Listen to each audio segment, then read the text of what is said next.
Hello students, तो एक हम क्वेश्चन लेके आए हैं जो कि फंक्शन की कुछ प्रॉपर्टीज़ पे बेस्ड है। देखो, अपने को क्वेश्चन में दिया हुआ है कि इसका फ्रैक्शनल पार्ट निकालो और इसका फ्रैक्शनल पार्ट निकालो, ये दोनों बराबर हैं। ठीक है, तो 1/x अगर मुझे पता है कि फ्रैक्शनल पार्ट जो होता है वो क्या होता है sir, x minus greatest integer part. ठीक है, तो अगर मैं इसका फ्रैक्शनल पार्ट निकालने लगा तो ये हो जाएगा। बिल्कुल सर, क्वेश्चन में दिया हुआ है कि x जो है वो √2 से √3 है, तो 1/x अगर मैं निकालने लगा तो 1/√3 से 1/√2 हो जाएगा। तो अब ये जो वैल्यू है ये कितनी है सर, 1 से तो छोटी है और 0 से बड़ी है सर। ठीक है, ये जो वैल्यू है ये 1 से छोटी है और 0 से बड़ी है, तो इसका मैं ग्रेटेस्ट इंटीजर कितना हो जाएगा सर, 0 हो जाएगा। तो मैं यहाँ से कह सकता हूँ कि 1/x का जो ग्रेटेस्ट इंटीजर है वो 0 हो गया।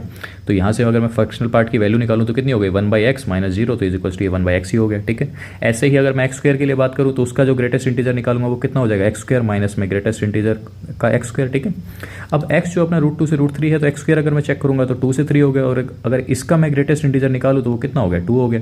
तो सर इसका जो फ्रैक्शनल पार्ट है वो कितना आ गया, एक्स स्क्वायर माइनस 2 आ गया। अब अपने को दिया हुआ था कि ये दोनों जो फ्रैक्शनल पार्ट है ये बराबर है, तो दोनों को इक्वेट कर दिया मैंने।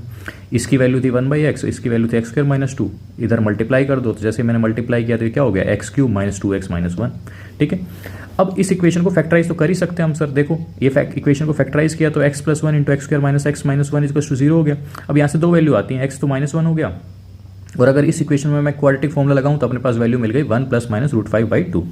अब देखो, अपने को जो निकालना था ना वो इसकी सारी पॉसिबल वैल्यूज निकालनी थी, पॉजिटिव वाली। ठीक है, इसकी सारी वैल्यू निकालनी है, तो x = -1 के लिए इसको अगर मैं सोल्व करता हूँ तो ये 4 आ जाता है। अब अपने पास x = 1 + -√5/2 भी है, तो अगर मैं इसके लिए सोल्व करूं तो देखो, मैंने सबसे पहले क्योंकि अपने को निकालना है x4 - 3/x, तो x² निकाला तो वो इतना आ गया, फिर x⁴ निकाली तो इतना आ गया। ठीक है, अब देखो अपने पास दो हैं, एक प्लस वाला सिंबल है, एक माइनस वाला सिंबल है, तो मैंने सबसे पहले प्लस वाला लिया। तो प्लस वाले के लिए अगर मैं लूंगा तो x4 - 3/x निकालना है, प्लस वाला साइन आ जाएगा यहाँ पे, और माइनस का 3/x कर दिया मैंने। अगर मैं इस वाले पूरे एक्सप्रेशन को सोल्व करता हूँ सिंपली, तो ये वैल्यू कितनी आती है सर, 5 आती है। सर कैसे सोल्व करेंगे भाई, बहुत ही सिंपल कैलकुलेशन, ये तो आप आराम से सोल्व कर ही सकते हैं। ठीक है, कैलकुलेशन तो करने की जरूरत है नहीं मेरे को, ये आप लोगों को आती है कैसे करते हैं। ऐसे ही अगर अपने पास दूसरे वाला केस है, क्योंकि एक केस तो था 1 + √5/2 वाला, एक केस आएगा 1 - √5/2 वाला। तो जब मैं 1 - √5/2 को भी अगर मैं सोल्व करता हूँ ऐसे ही, तो ये तो अपना x⁴ हो गया, ये अपना आ जाएगा -3/x। अगर मैं यहाँ से निकालता हूँ तो x⁴ - 3/x जो है ये भी 5 आता है।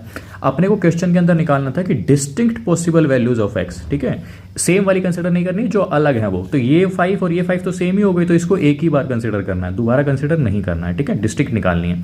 लेकिन ये तो कंसिडर कर सकते हैं ना सर, हाँ ये कंसिडर करनी है क्योंकि ये 4 है और वो 5 है, तो दोनों हमें कंसिडर करनी पड़ेंगे। ठीक है, तो क्या क्या पॉसिबल वैल्यूज हो गई सर, एक 4 एक 5, तो सम कितना आ गया दोनों का, 9 आंसर। ठीक है, जो कैलकुलेशन पार्ट है वो आप खुद सोल्व कर सकते हैं। ठीक है।